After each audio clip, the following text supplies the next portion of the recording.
Everyone, welcome back to my channel simple learn. इस video में हम क्वेश्चंस की प्रैक्टिस करेंगे जो हमने न्यूटन लॉ ऑफ मोशन और मोशन को किया था। उसके बेसिस पे कुछ क्वेश्चंस हैं, उनको हम सॉल्व करने की कोशिश करेंगे। First question is match the terms in the column 1 with the items position time graph in the column 2 and choose the correct option from the codes given below. तो यहाँ पे कॉलम 1 दे रखा है और कॉलम 2 दे रखा है। कॉलम 1 में positive acceleration, negative acceleration, zero acceleration के बारे में बताना है कि वो कौन सा ग्राफ जो है वो शो कर रहा है। यहाँ पे आप वीडियो को पॉज करके अपना आंसर जो है वो मार्क कर सकते हैं। इस क्वेश्चन में पॉजिटिव एक्सेलेरेशन का जो ग्राफ होगा वो ऑप्शन नंबर 3 से शो हो रहा है। नेगेटिव एक्सेलेरेशन का ग्राफ जो है वो ए में है, 1 में, और जीरो एक्सेलेरेशन का ग्राफ इज 2। सो इसकी करेक्ट ऑप्शन होगी 3, 1, 2। सो ये ऑप्शन कहाँ पे है देख लेते हैं, option number D. Next is match the following columns and choose the correct option from the codes. Codes में करेक्ट ऑप्शन को मार्क करना है। सबसे फर्स्ट जो है displacement. Displacement is a vector quantity, distance is a scalar quantity, velocity is a vector quantity, speed is a scalar quantity and acceleration is a vector quantity. So इसकी जो correct option होगी that is 1, 1, 2, 1, 2, 1। 3 is the right answer. Next is the numerical ratio of displacement to the distance।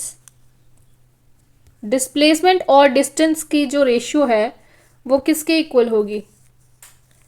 So as we know displacement is less than equal to distance, और ratio अगर इनकी लिखनी हो displacement over distance is less than equal to 1।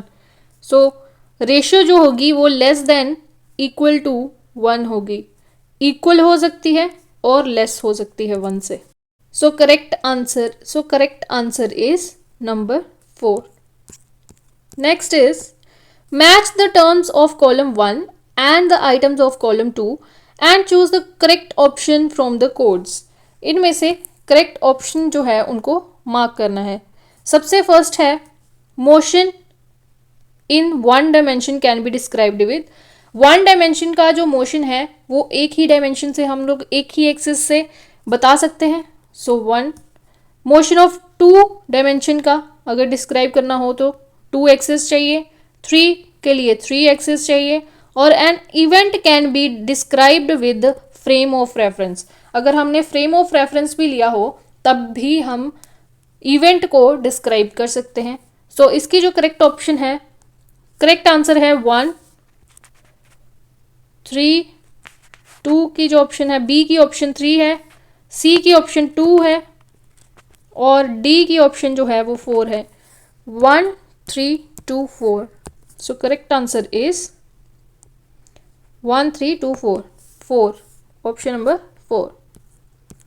Next is a man goes 10 metre towards north. North में अगर कोई person 10 metre चलता है,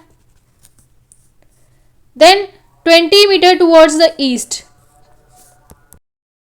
नाउ 20 मीटर जो है वो ईस्ट में चलता है। As we know this is east, this is west, this is north and south. यहाँ पे वो ईस्ट में चला, और देन हमने बताना है कि डिस्प्लेसमेंट क्या होगी। डिस्प्लेसमेंट हम इसको मार्क करेंगे, और डिस्प्लेसमेंट जो है वो क्या होगी यहाँ पे, रूट 20 का स्क्वायर प्लस 10 का square, root 400 plus 100,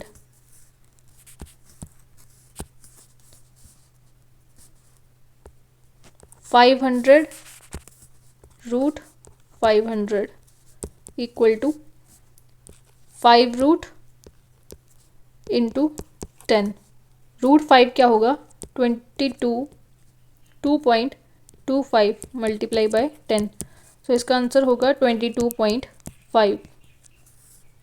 so correct answer is option number A. Next is the area under the acceleration time graph. जब एक्सेलेरेशन टाइम ग्राफ का हमें एरिया देखना हो तो हम किसकी चेंज देखेंगे, change of acceleration, distance travel, force acting या change in velocity. Obviously velocity का चेंज टाइम के साथ देखेंगे तो एक्सेलेरेशन जो है वो आ जाती है. Next is a body moving with a uniform acceleration travels 84 meter in 6 seconds and 264 meter in 11 seconds. Find the initial velocity and acceleration of the body. Initial velocity बताना है और acceleration को बताना है. Distance दे रखा है और time दिया है. Distance और time. So इसका मतलब है हमें दो इक्वेशंस मिलेंगी. दो इक्वेशन के साथ हम उसको एलिमिनेशन मेथड से वेलोसिटी और एक्सेलेरेशन को निकाल सकते हैं. सो यहाँ पे हमें जो डिस्टेंस है वो 84 और 6 सेकेंड, S1 जो है वो 84 दे रखा है और टाइम 1 जो है वो 6 सेकेंड दे रखा है. सेकेंड में 264 इन 11 second, 264 S2 264 and time 11 second. Now in दोनों के लिए हम इक्वेशन देख लेते हैं. एज वी नो यहाँ पे इक्वेशन जो होगी वो आएगी S is equal to UT plus half AT square. तो डिस्टेंस हमें 1 का पता है, 1 का 84, U is not known, T1 is 6 second plus half into A and T1 is 6. So इसको हम नंबर 1 मार्क करेंगे. नेक्स्ट इज S2 की इक्वेशन अगर लिखनी हो, 264 इक्वल टू T2 की वैल्यू जो है वो 11 है, 11U. यहाँ पे हम 6U कर लेते हैं. 11U प्लस हाफ एक्सेलेरेशन का A तो वैसे ही आ जाएगा और टाइम जो है वो 11 का स्क्वायर हो जाएगा, यहाँ पे 6 का स्क्वायर हो जाएगा. इस इक्वेशन को जब हम सॉल्व करेंगे एलिमिनेशन मेथड से तो एक्सेलेरेशन की वैल्यू और U की वैल्यू जो है वो आ जाएगी. और इसका जो आंसर है आप कमेंट सेक्शन में बताएं कि क्या आंसर रहेगा. नेक्स्ट इज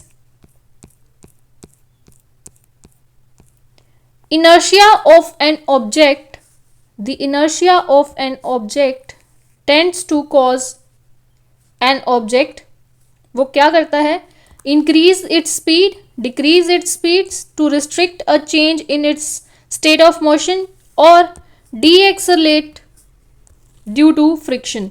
यहाँ पे करेक्ट ऑप्शन है option number C, to restrict the resist a change in its states of motion. Next is rocket propulsion. Rocket propulsion is associated with, कौन से लॉ के साथ ये एसोसिएट करता है रॉकेट propulsion का, conservation of angular momentum, conservation of mass, conservation of mechanical energy और Newton third law of motion. So correct option is option number 4, Newton third law of motion.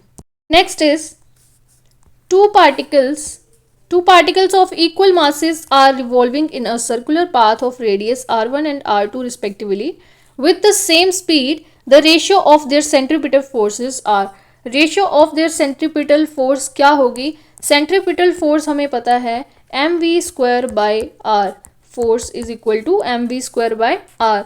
तो दो radiuses हैं और उनकी equal masses हैं और circular radius जो है वो r1 r2 दे रखा है और स्पीड जो है वो भी सेम है. सो यहाँ पे सिर्फ r1 चेंज होगा, force 1 is equal to r1 and force 2 is equal to mv square by R2।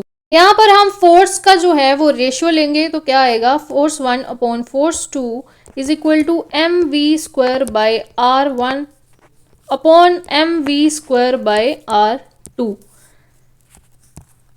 Then F1 upon F2 is equal to F2 is equal to mv square by R1 multiply by R2 square upon mv square। mv square cancel, यहाँ पे आ जाएगा, यहाँ पे square नहीं आएगा, यहाँ पे आएगा R2 upon R1। So the correct answer is F1 upon F2 क्या आएगा, R2 upon R1। So answer is option number 1।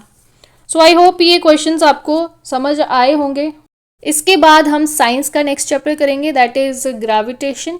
सबसे पहले हम फिजिक्स को कंप्लीट करेंगे, देन हम केमिस्ट्री को करेंगे, फिर हम बायोलॉजी को करेंगे। I hope you like this video. Thank you so much for watching. Like and subscribe.